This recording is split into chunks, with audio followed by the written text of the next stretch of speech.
I would love if I could lift up more indie projects with my channel, even though I have a fairly small presence right now. With that in mind, I'm here to talk about Vyanka's Memories, which released on Steam on October 22nd. This fairly straightforward Metroidvania puts players in control of Vyanka, a huntress on a mission to protect her homeland. Vyanka receives a letter from someone who is taking care of her grandfather, who ran into a vampire and has now lost his memory. She rushes home, but is ambushed by the vampire and defeated. With her memories stolen, she must hunt down the monsters surrounding her hometown to regain her power and defeat the vampire. This game is an indie project by Rei Luiz. When you launch the game, you can choose between Portuguese and English versions of the game. The English version is what I would consider mostly in English. The names of most NPCs are in Portuguese, and some menus still feature Portuguese text. However, it never made it impossible for me to play the game or understand the effect of abilities or items. After choosing your language, an introductory cinematic begins. The artwork here is decent, with a good mix of color and a foreboding atmosphere. The audio is another story, unfortunately. The English voiceover is set very loud in comparison to the music, and I noticed a lot of microphone noise and even some other voices in the background of the recording. You are the only family he has left. No one else can help him. Only you. It's unfortunate the game's first impression has some rough spots like this. Let's check out the core gameplay as we dive into the game. We begin the game in Vyanka's hometown. Speaking with her grandfather, we realize he is basically unable to speak at this point. The village leader tells us that they have a very serious problem. A bat problem. We'll need to head to the bridge to hunt them. Vyanka's movement feels very slow at this point, and traversing the town takes time. Usually, I'll distract myself on long straightaways like this by jumping around, but it seems that Vyanka cannot jump. She can attack though, so we can at least hunt down those bats. Arriving at the bridge, Vyanka defeats 2 zombies, one of which releases an orb that flies toward a statue to the goddess. Kind of a weird goddess statue. She has a skull for a face? That seems ominous. In any case, touching the item that the orb revealed tells me that now Vyanka can jump. This was a very short, wordless tutorial for the game's main gameplay loop. Vyanka, a monster huntress, recovers her memories and abilities by defeating the creatures that plague her homeland. In each area of the game, there are several different monster types. When you defeat all monsters of the same type, an orb will spawn and fly toward the goddess statue in the area. Back at the statue, you can claim an upgrade. Some of these upgrades will be core stat bonuses, like increasing maximum damage output or Vyanka's health. Some will be new abilities or skill upgrades. Since this is a Metroidvania, you should expect some common upgrades to appear. You'll improve your jump ability, your speed, your exploration options to find more secrets, and various combat skills. One of my favorites is an aura technique that makes Vyanka invulnerable to most enemy attacks for several seconds. This does not work initially on boss enemy sprites, but it does work on their projectiles. It provides a nice chance to dish out some pain and relative safety. Another favorite is the combination of jumping and dashing around the areas to find some of the sneakier upgrade flames floating around the world. While I like the upgrades in the system in general, the execution of chasing down the orbs became tedious as my playtime went on. It's fun to defeat monsters, and it's fun to explore the areas.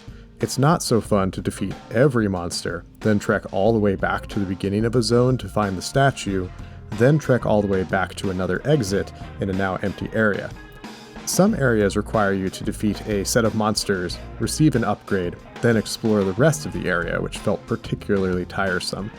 I would have preferred for Vyanka to have a sudden realization of her abilities.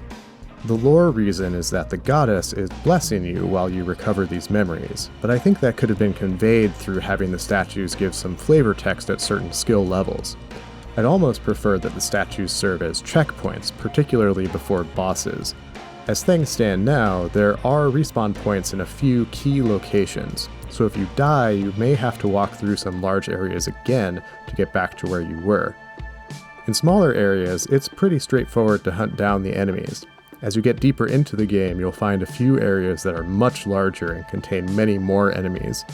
It's easy to miss a single enemy, search desperately for it, then trek back to the goddess statue after defeating it.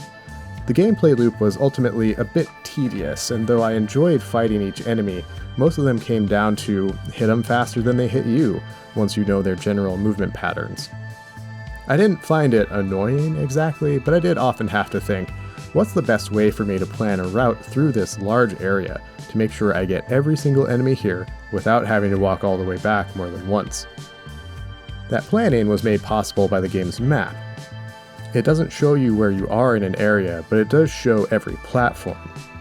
The map can also be upgraded to display how many collectibles you've discovered in each area.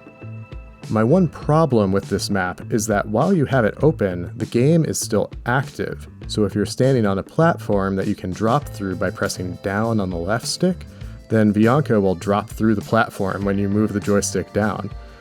This led me to accidentally discover more things in the lake area, as I thought the water would instantly kill me, but it's actually an explorable area. However, I would really hate for someone to drop through a platform to their death somehow. Now that Vyanka can jump, it's time to exterminate some bats. I noticed that it's possible for her attacks to miss, which feels pretty bad in a platformer. I clearly hit the bat, so I think I should do some damage, right? Fortunately, the blacksmith in town explained that he has chests scattered around the game world, and each one contains a piece of equipment that will boost Vyanka's core stats. Each weapon pickup improves her minimum attack power, so once I get the first chest here, we're in business and I can easily destroy these bats. Back in town, Vyanka reports her successful bat slaying. The village leader says that there are yet more bats to be found to the west in the graveyard. I use my newly remembered ability to jump to snag a few stat boosts along the way, then pass through a forest to reach the cemetery. More monster hunting for orbs, and there are some upgrades in the forest that I can't reach right now. As you expand Vyanka's abilities, you'll want to return to some areas to double check for collectibles. With the upgraded map showing you how many collectibles you have left to go, this will be an easy feat to accomplish. In the graveyard, it's bat season, along with zombie and mage season. There are also ghosts in this area, but I can't hit them with my main attack. I'll need something else. At the end of this area, there's a large fire that I can't put out, but that can kill Vyanka. This serves as a nice little death warp back to town to avoid walking through the cemetery and forest again. Once you've defeated all the enemies in an area and received their upgrades, there's no real reason to fight anymore outside of removing enemies that get in your way. You may need to come back though, as some upgrade flames require a revisit like I've mentioned previously. Back in town, the other NPCs seem to have disappeared other than the leader and Vyanka's grandfather. After finding enough of Vyanka's memories by defeating enemies, her grandfather will have more to tell her, some of which is a fairly important clue to accessing a powerful upgrade. It's very easy to miss that though, as most of his conversation seems to be somewhat unimportant.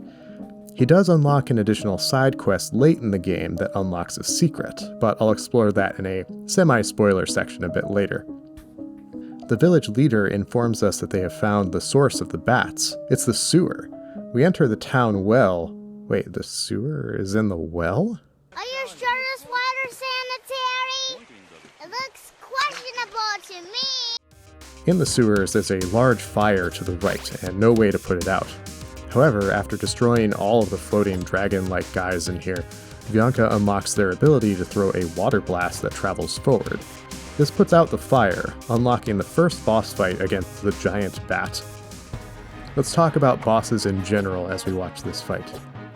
This one will move up and down the sides of the room, cross through the middle, and cross the top.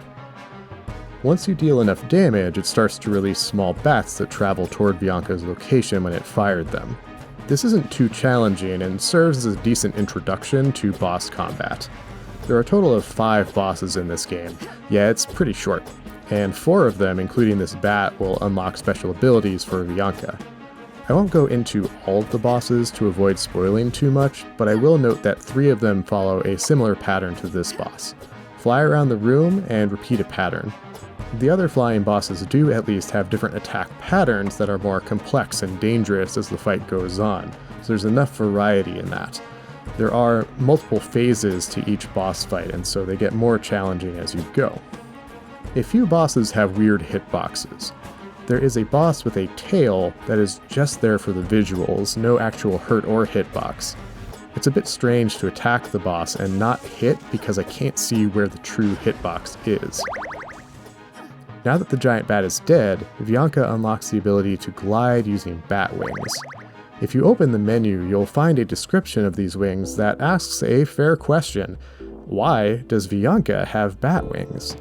Some descriptions of her memories and skills pose questions like this, and there's a decent reveal deeper into the game that closes the loop on this. The Batwing glide also allows Vyanka to ride up wind currents, which will come in handy in a few locations. It also seems like Vyanka's jump animation repeats infinitely so long as she's gliding, so it looks a bit funny as she's gliding along and kicking the air. The village elder informs us that the vampire has taken over the castle, and he wishes us luck. Have fun storming the castle! With that, the game world is open to us now. Vyanka can head further east past the bridge, use her new glide ability to enter a garden where she will get poisoned,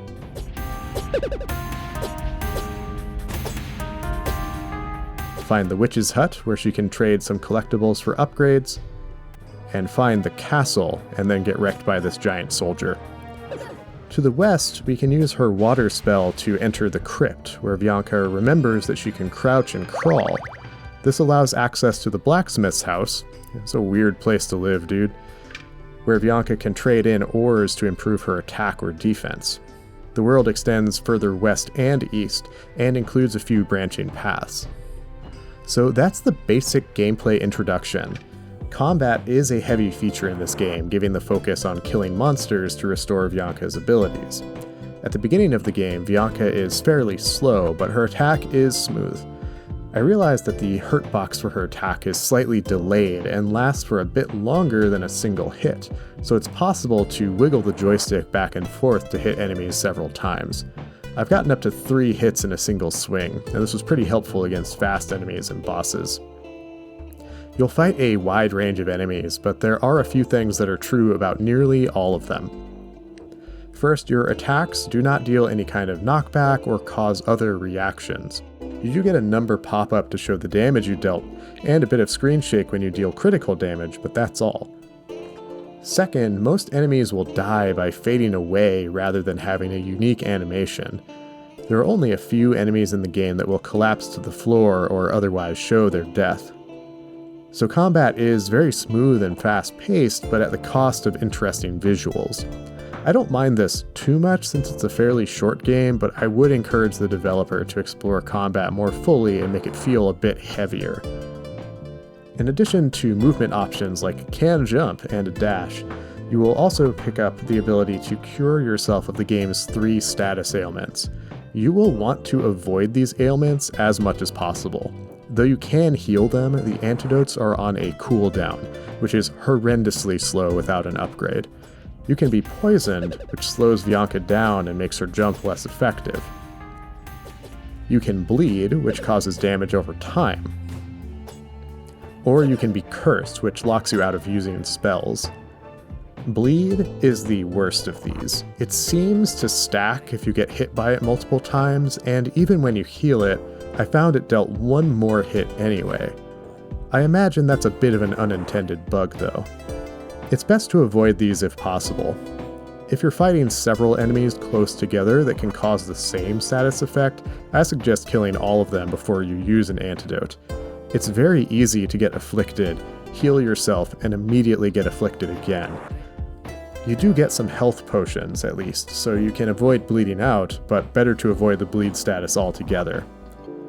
One funny, unintended bug comes about due to the dash ability. The upgraded dash moves through enemies, projectiles, and hazards. However, if you end the dash on a damage frame, this can happen.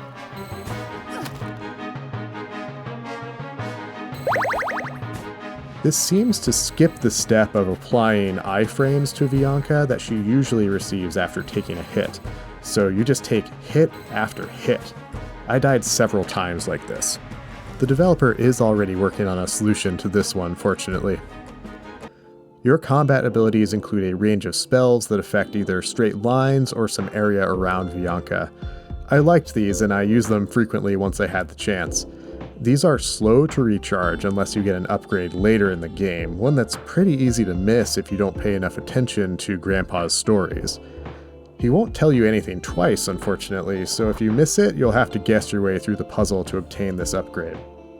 Speaking of puzzles, I was surprised that this game had a few.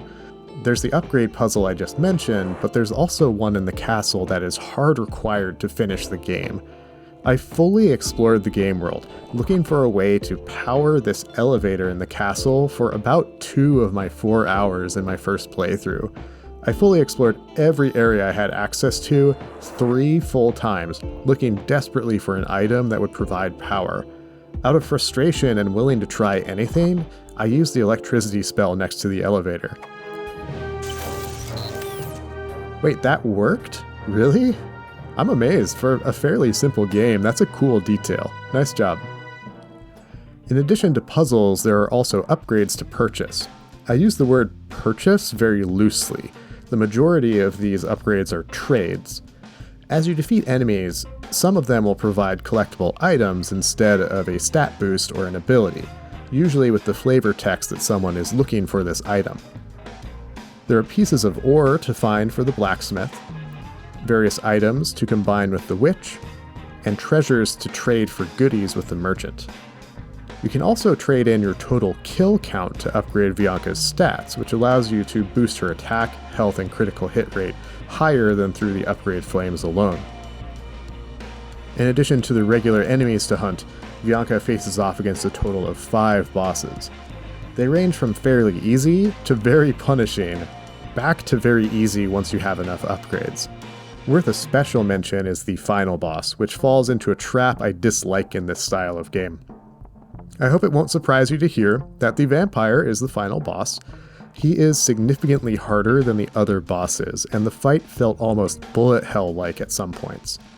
It's certainly possible to take him down with a bit of practice, but my first few attempts were quite frustrating.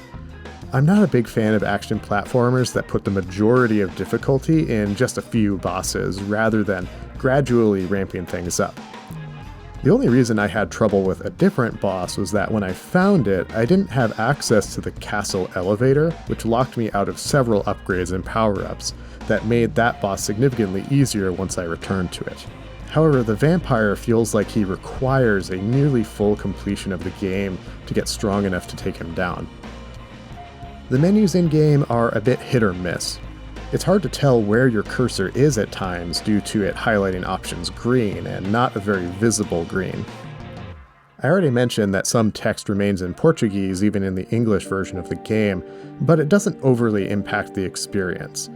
It can be hard to get out of menus though, and I found I had to use my mouse a few times to click an X to escape the menu. A final mechanic to discuss is the game's New Game Plus feature. Once you defeat the vampire, you can play through the game again. The only thing carried over is a relic that you receive from an enchantress. She gives you a quest to hunt down 50 of a given type of enemy, physical, spiritual, or natural. However, you can only complete one of these quests per playthrough. This is not clearly explained in-game, and I had to look at the game's Steam discussion board to learn this. In New Game Plus, everything is exactly the same. Same item placements, same upgrades, same difficulty. However, you can get the second relic in your second playthrough. With a third playthrough, you can get the third relic, and this unlocks the game's true ending. I won't spoil that ending, but I will discuss it in a section on story coming up. Before that, I want to talk about the audio and visual experience in Vyanka's Memories. I already mentioned my issues with the opening cutscene's audio, but I generally like the sound otherwise. I think the music is really good. I can't think of a single track that I don't like. Some standout tracks include The Bridge,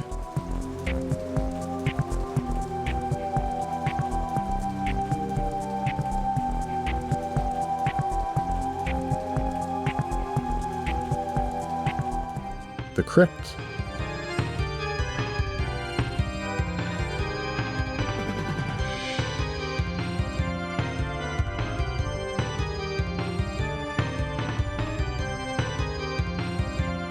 The Lake,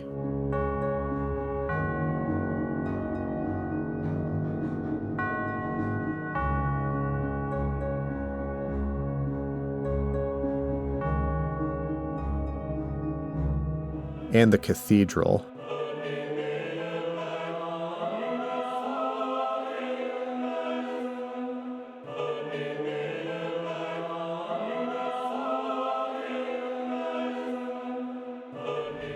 Though I like the area tracks, the boss music is a bit repetitive for my taste.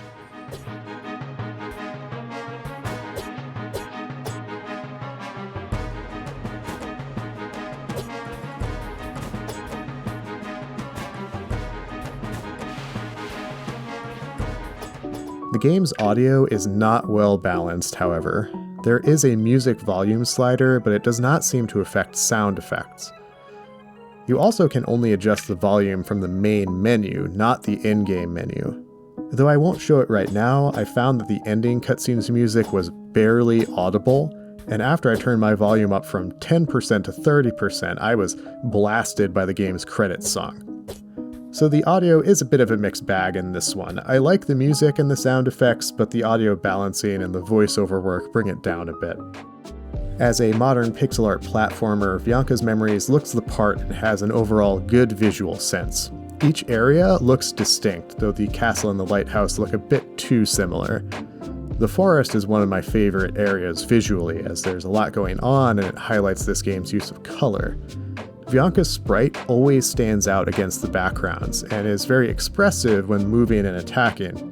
So even in areas where the camera zooms out more, or with more complicated settings, it's easy to keep track of the action.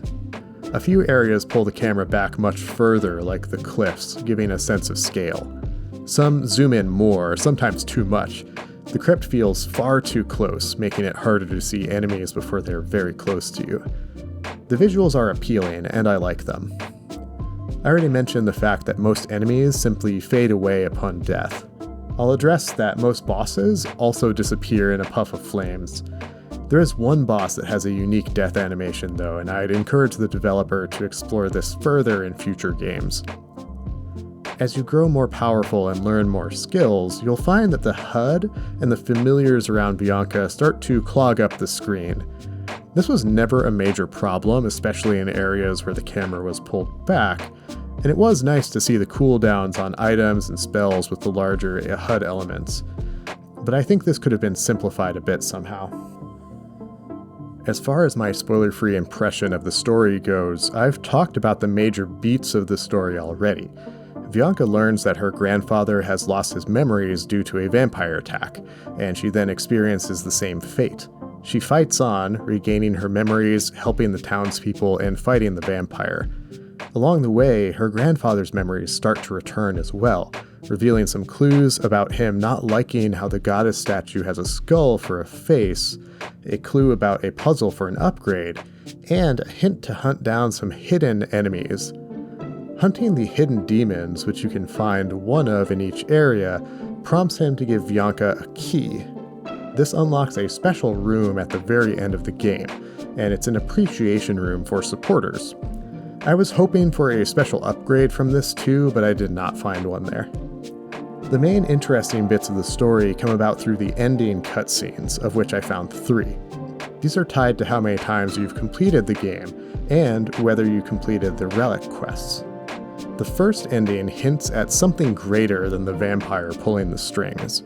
The second ending reveals this puppeteer and helps tie together some of the memory descriptions that question why Vyanka has the powers that she has. The final ending is a nice counterpoint to the second, highlighting Vyanka's strength of will and, in a way, acknowledging the player's perseverance. The story is simple, which makes sense for a short game, but it at least attempts an interesting method of explaining its lore and the consequences of Vyanka's memory loss. I don't think anyone will be blown away by the storytelling here, but it's a nice closed loop by the end. Once I started Vyanka's Memories, I felt compelled to explore it fully and see what it had to offer. This is a simple game. I logged about 11 hours as of writing this, some of which was for the sake of recording extra audio. The gameplay loop is an interesting concept that ends up feeling tedious. However, I like the feeling of growing stronger, of fully exploring areas and being rewarded for finding a sneaky enemy that would unlock a new stat increase, ability, or item. Upgrades felt consequential and useful, and I was happy to have every single spell available for the final boss. I like the game's structure of multiple endings through New Game Plus modes in theory, but the second and third playthroughs felt a little repetitive without changes to difficulty and item placement. I did at least get a speedrunner achievement for finishing a run in under 2 hours in my second playthrough, and the third was faster than that. Even with that repetition, I was drawn into this game and feel oddly connected to it. It's not the most amazing experience of all time, but I had fun with it. It's an indie game by a new dev that shows off a lot of potential, and I encourage Rei Luiz to both polish this game and explore new experiences. You can find Vyanka's memories on Steam and itch.io if you want to check it out. Thank you for watching this review. I'm hoping that with a bit of a lull with work over the next few months and going into the new year, I'll be able to get back to more frequent videos. Also, I really don't like to ask for likes and subs and all that, but as of writing this, I'm at 421 subscribers. I'd love to reach 500 soon, so if you enjoyed the video, I hope you'll subscribe to see more of my work soon. Thanks, and have a great day.